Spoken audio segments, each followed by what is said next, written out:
Hey, good morning, everybody. It's Friday. Yeah, man. Back to TGIF. I think it's Friday. This week's been a blur.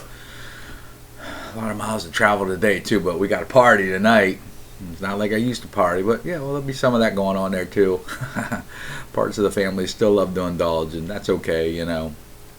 But just not my thing anymore. But anyhow, we're going to be bouncing.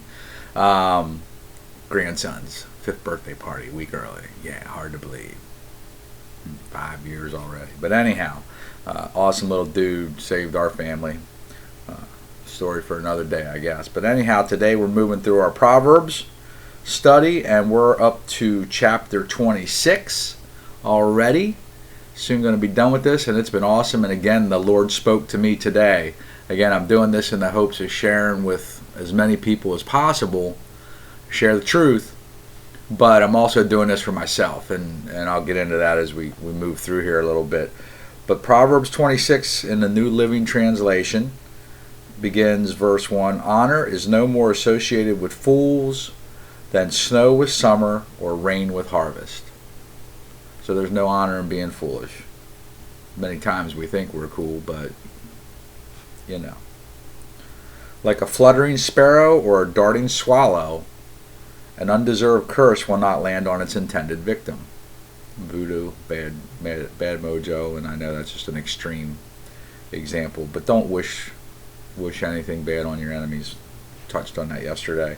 Guide a horse with a whip, a donkey with a bridle, and a fool with a rod to his back. So they're putting that fool in the same, God's putting that fool in the same category as the animals that he provided for us to be able to live our lives with. And I know there's a lot of animal lovers out there, and that's cool. I love animals too, but they were put on earth here. God created them for a purpose, to serve us as humans. So please always remember that. But they put the fool, the person who lacks knowledge, or it's not, a fool isn't someone, that's a simple person who doesn't have the knowledge. A fool is someone who has the knowledge and doesn't use it. Over and over again, right? So anyhow, the idea is to become less foolish. Verse 4 says, don't, and here verse 4 and 5 go together, and this one threw me, but I figured it out. Don't answer the foolish arguments of fools, or you will become as foolish as they are. Right behind it says, be sure to answer the foolish arguments of fools, or they will become wise in their own estimation. So verse 4 says, don't answer them, and verse 5 says to answer them. And I went to my footnotes, and I have my own take on that. Footnotes in verse 4 says, don't answer the foolish arguments of fools. That means don't stoop to their level. So if someone's acting in a foolish way, don't go down there with them. But also in the same token, and this is my answer, and I'm sure it's here in the Bible somewhere, be sure to answer the foolish arguments of fools.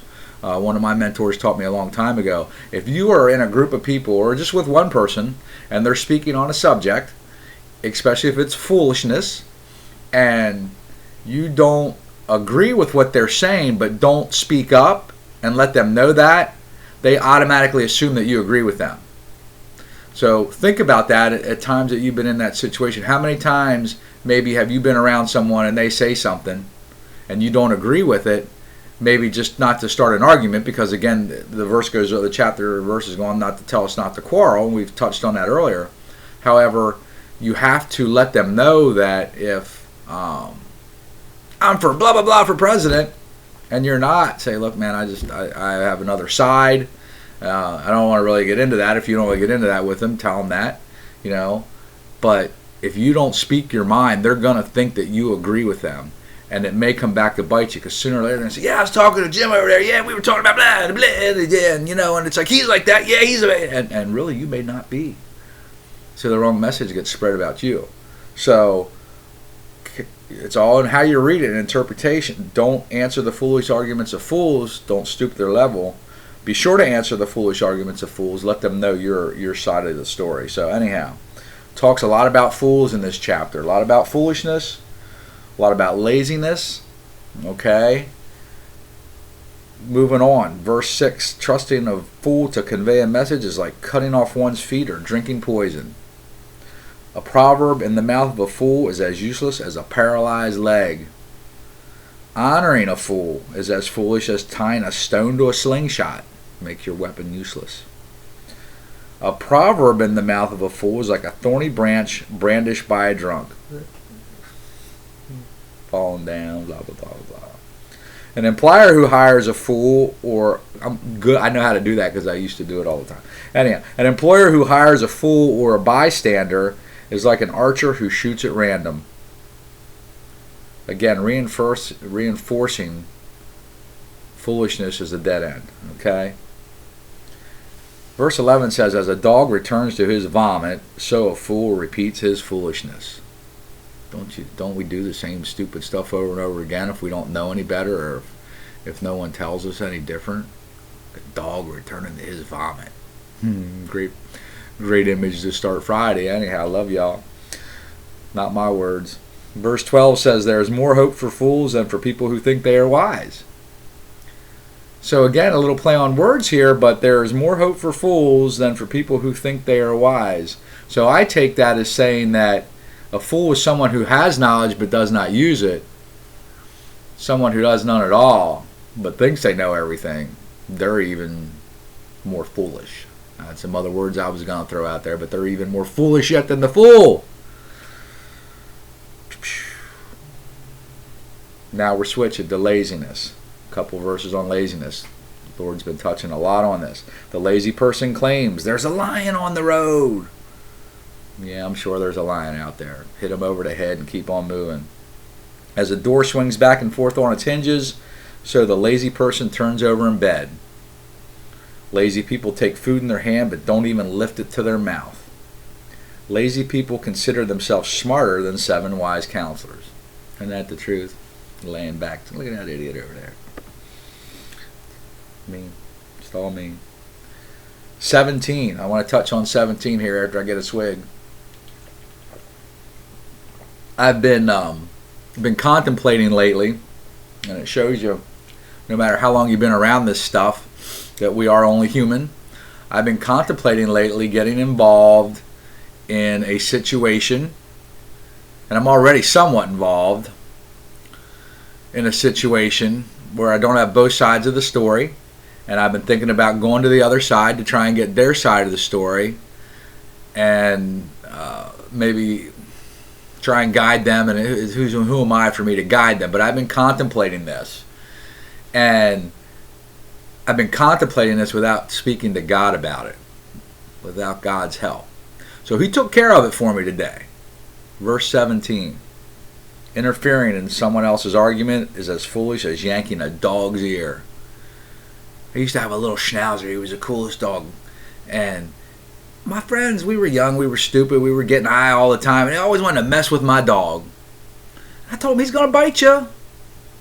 Stop it or he's going to bite you. That dog bit like 7 of my friends, and I told him. Interfering in someone else's argument is as foolish as yanking a dog's ear.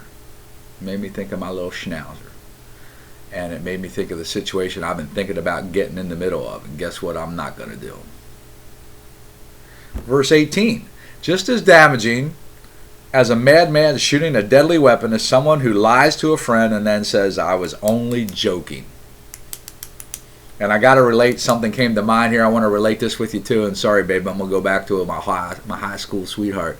I used to buy 3. Here's how I built my music collection. I love music, okay? And when I was a kid, I worked since I was a young boy in the farm. But every week, I'd go and buy 3 albums. And for you guys who don't know what an album is, that's a disc about 12 inches around that has music on it. You put it on a turntable and listen to it. Anyhow, we weren't downloading back then, y'all. But anyhow, I used to buy 3 albums every week. That's how I built my music collection, okay? Back then, an album was $5-6, I don't know. But anyhow, I went to my girlfriend's house, my high school sweetheart, and I'd buy my albums, we'd go over and we'd listen to them, we'd jam out.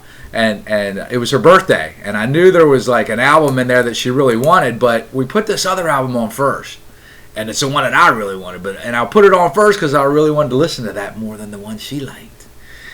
And we're sitting there, I'm like, she's like, I love this. It's like, you want it for your birthday? Because I'm like a fool, and I know I'm giving her the other one. I'm not giving her this. She's like, yeah! And I'm like, You can't have it. Because I had other plans, but I was dumb. That cost me. You guys know all about that.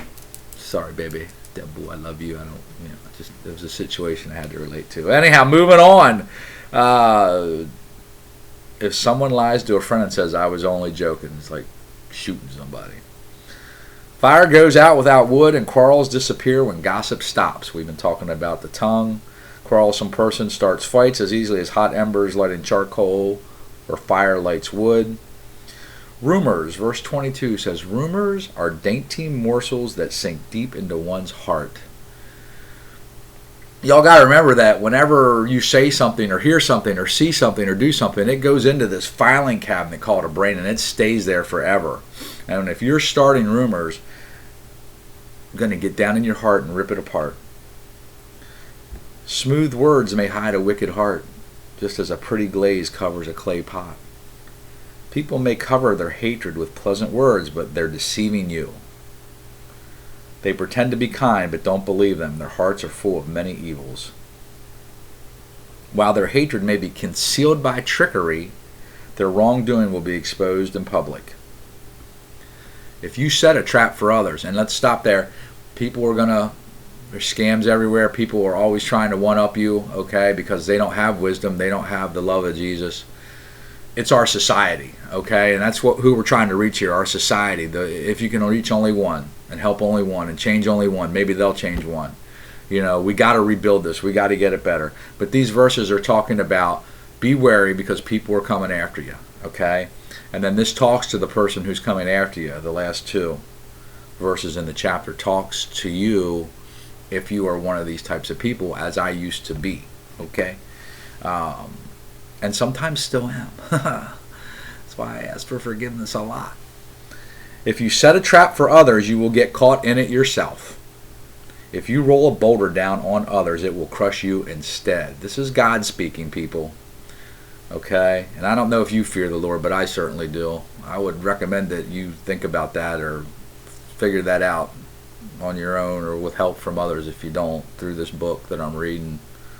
Verse 28 says, a lying tongue hates its victims, and flattering words cause ruin. And let me read them both together again because I went off on my little mini tangent. 27 and 28, the last two verses in the chapter. If you set a trap for others, you will get caught in it yourself. If you roll a boulder down on others, it will crush you instead. A lying tongue hates its victims, and flattering words cause ruin. So don't try and BS people. Don't try and set them up so you can get further ahead or get something they have that you want.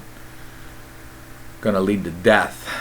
And I'm not talking about your body in a grave. I'm talking about eternity in hell. So there you have it. That's our Friday lesson. I know I got something out of it. I hope you all did. Have a great day. Pagoda tomorrow, Roush Creek tomorrow. Going to do some riding in the morning and coming to Pagoda in the afternoon. I'm stoked. Love you guys. Going to do some bounce house for the party tonight. Rock and roll. I hope you all have great plans. Love y'all. See you later. I'll be around tomorrow in between all the madness.